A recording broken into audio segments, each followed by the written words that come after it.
Thank you so much. It's really scary to be here among the smartest of the smart. I'm here to tell you a few tales of passion. There's a Jewish saying that I love. What is truer than truth? Answer, the story. I'm a storyteller. I want to convey something that is truer than truth about our common humanity. All stories interest me, and some haunt me until I end up writing them. Certain themes keep coming up: justice, loyalty, violence, death, political and social issues, freedom. I'm aware of the mystery around us, so I write about coincidences, premonitions, emotions, dreams, the power of nature, magic.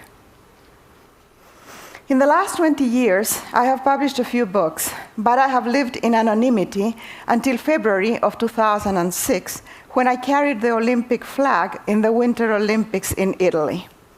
That made me a celebrity. Now people recognize me in Macy's, and my grandchildren think that I'm cool. Allow me to tell you about my 4 minutes of fame. One of the organizers of the Olympic ceremony, of the opening ceremony, called me and said that I had been selected to be one of the flag bearers. I replied that surely this was a case of mistaken identity, because I'm as far as you can get from being an athlete. Actually, I wasn't even sure that I could go around the stadium without a walker. I was told that this was no laughing matter. This would be the first time that only women would carry the Olympic flag. 5 women representing 5 continents, and 3 Olympic gold medal winners. My first question was, naturally, what was I going to wear? A uniform, she said, and I asked for my measurements. My measurements! I had a vision of myself in a fluffy anorak looking like the Michelin Man. By the middle of February, I found myself in Turin, where enthusiastic crowds cheered when any of the 80 Olympic teams was in the street. Those athletes had sacrificed everything to compete in the games. They all deserved to win, but there's the element of luck. A speck of snow, an inch of ice, the force of the wind can determine the result of a race or a game. However, what matters most, more than training or luck, is the heart. Only a fearless and determined heart will get the gold medal. It is all about passion. The streets of Turin were covered with red posters announcing the slogan of the Olympics: "Passion lives here." Isn't it always true? Heart is what drives us and determines our fate.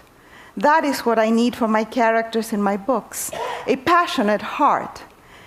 I need mavericks, dissidents, adventurers, outsiders, and rebels who ask questions, bend the rules, and take risks. People like all of you in this room. Nice people with common sense do not make interesting characters. They only make good former spouses. In the green room of the stadium, I met the other flag bearers, 3 athletes, and the actresses Susan Sarandon and Sophia Loren. Also 2 women with passionate hearts, Wangari Maathai, the Nobel Prize winner from Kenya, who has planted 30 million trees, and by doing so, she has changed the soil, the weather, and in some places in Africa, and of course, the economic conditions in many villages. And Somali Mam, a Cambodian activist who fights passionately against child prostitution. When she was 14 years old, her grandfather sold her to a brothel. She told us of little girls raped by men who believe that having sex with a very young virgin will cure them from AIDS. And of brothels where children are forced to receive 15 clients per day, and if they rebel, they are tortured with electricity. In the green room, I received my uniform. It was not the kind of outfit that I normally wear, but it was far from the Michelin Man suit that I had anticipated. Not bad, really. I looked like a refrigerator. But so did most of the flag bearers, except Sophia Loren, the universal symbol of beauty and passion. Sophia is over 70, and she looks great. She's sexy, slim, and tall with a deep tan. Now, how can you have a deep tan and have no wrinkles? I don't know. When asked in a TV interview how could she look so good, she replied, "Posture. My back is always straight, and I don't make old people's noises."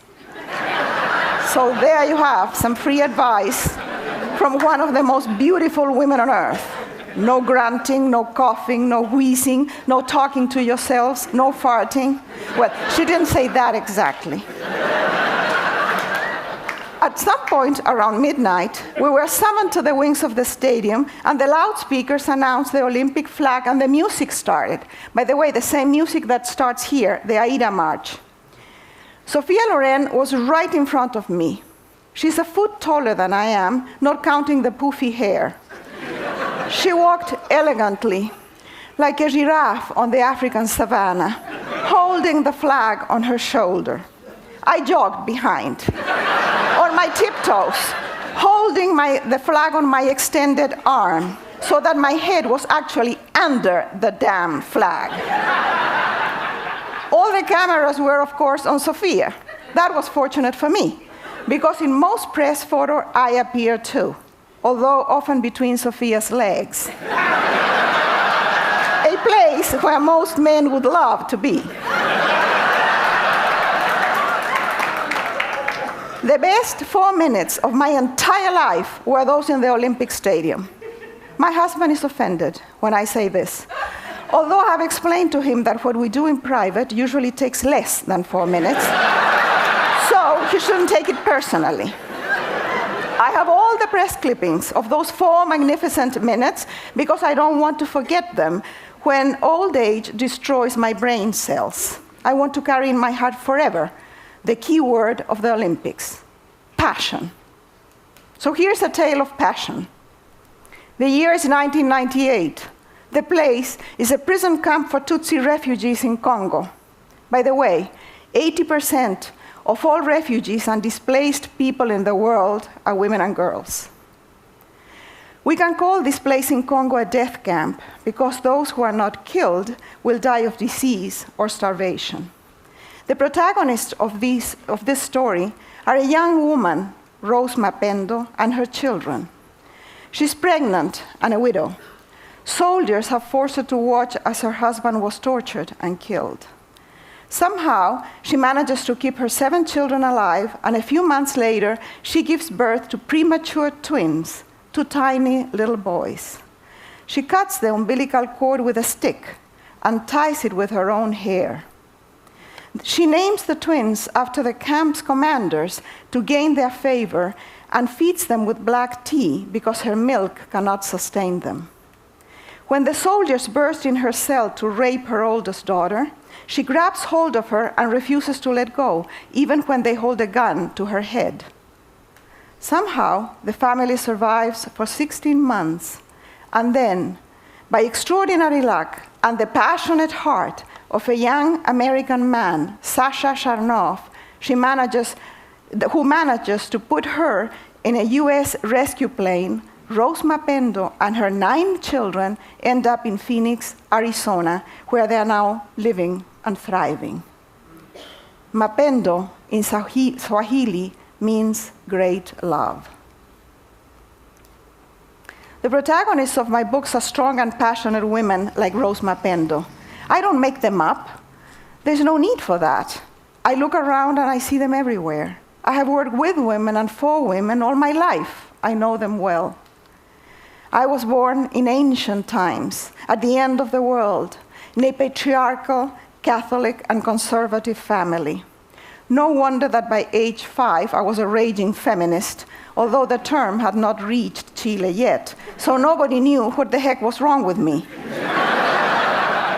I would soon find out that there was a high price to pay for my freedom and for questioning the patriarchy, but I was happy to pay it because for every blow that I received, I was able to deliver too. Once, when my daughter Paula was in her 20s, she said to me that feminism was dated, that I should move on. We had a memorable fight. Feminism is dated?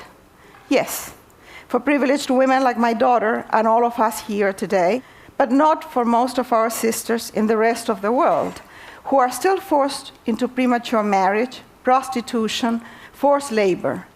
They have children that they don't want or they cannot feed. They have no control over their bodies or their lives. They have no education and no freedom. They are raped, beaten up, and sometimes killed with impunity. For most Western young women of today, being called a feminist is an insult. Feminism has never been sexy, but let me assure you that it never stopped me from flirting. And I have seldom suffered from lack of men. Feminism is not dead, by no means. It has evolved. If you don't like the term, change it for God's sake. Call it Aphrodite or Venus or Bimbo or whatever you want. The name doesn't matter as long as we understand what it is about and we support it. So here's another tale of passion, and this is a sad one. The place is a small women's clinic in a village in Bangladesh. The year is 2005. Jenny is a young American dental hygienist who has gone to the clinic as a volunteer during her 3-week vacation. She's prepared to clean teeth, but when she gets there, she finds out that there are no doctors, no dentists, and the clinic is just a hut full of flies. Outside, there is a line of women who have waited several hours to be treated. The first patient is in excruciating pain because she has several rotten molars. Jenny realizes that the only solution is to pull out the bad teeth. She's not licensed for that. She has never done it. She risks a lot, and she's terrified. She doesn't even have the proper instruments, but fortunately, she has brought some Novocaine. Jenny has a brave and passionate heart. She murmurs a prayer, and she goes ahead with the operation. At the end, the relieved patient kisses her hands. That day, the hygienist pulls out many more teeth. The next morning, when she comes again to the so-called clinic, her first patient is waiting for her with her husband. The woman's face looks like a watermelon. It is so swollen that you can't even see the eyes. The husband, furious, threatens to kill the American. Jenny is horrified at what she has done. But then the translator explains that the patient's condition has nothing to do with the operation. The day before, her husband beat her up because she was not home in time to prepare dinner for him. Millions of women live like this today. They are the poorest of the poor. Although women do 2/3 of the world's labor, they own less than 1% of the world's assets. They are paid less than men for the same work, if they are paid at all. And they remain vulnerable because they have no economic independence and they are constantly threatened by exploitation, violence, and abuse. It is a fact that giving women education, work, the ability to control their own income, inherit and own property benefits the society. If a woman is empowered, her children and her family will be better off. If families prosper, the village prospers, and eventually so does the whole country. When Gari Matai goes to a village in Kenya, she talks to the women and explains that the land is barren because they have cut and sold the trees. She gets the women to plant new trees and water them drop by drop. In a matter of 5 or 6 years, they have a forest, the soil is enriched, and the village is saved. The poorest and most backward societies are always those that put women down. Yet, this obvious truth is ignored by governments and also by philanthropy. For every dollar given to a woman's program, $20 are given to men's programs. Women are 51% of humankind. Empowering them will change everything, more than technology and design and entertainment. I can promise you that. Women working together, linked, informed, and educated can bring peace and prosperity to this forsaken planet. In any war today, most of the casualties are civilians, mainly women and children. They are collateral damage. Men run the world, and look at the mess we have. What kind of world do we want? This is a fundamental question that most of us are asking. Does it make sense to participate in the existing world order? We want a world where life is preserved and the quality of life is enriched for everybody, not only for the privileged. In January, I saw an exhibit of Fernando Botero's paintings at the UC Berkeley Library. No museum or gallery in the United States, except for the New York gallery that carries Botero's work, has dared to show the paintings because the theme is the Abu Ghraib prison. They are huge paintings of torture and abuse of power in the voluminous Botero style. I have not been able to get those images out of my mind or my heart. What I fear most is power with impunity. I fear abuse of power and the power to abuse. In our species, the alpha males define reality and force the rest of the pack to accept that reality and follow the rules. The rules change all the time, but they always benefit them. And in this case, the trickle-down effect, which does not work in economics, works perfectly. Abuse trickles down from the top of the ladder to the bottom. Women and children, especially the poor, are at the bottom. Even the most destitute of men have someone they can abuse, a woman or a child. I'm fed up with the power that a few exert over the many through gender, income, race, and class. I think that the time is ripe to make fundamental changes in our civilization. But for real change, we need feminine energy in the management of the world. We need a critical number of women in positions of power, and we need to nurture the feminine energy in men. I'm talking about men with young minds, of course. Old guys are hopeless. We have to wait for them to die off. Yes, I would love to have Sophia Loren's long legs and legendary breasts. But given a choice, I would rather have the warrior hearts of Wangari Maathai, Somali Mam, Jenny, and Rose Mapendo. I want to make this world good. Not better, but to make it good.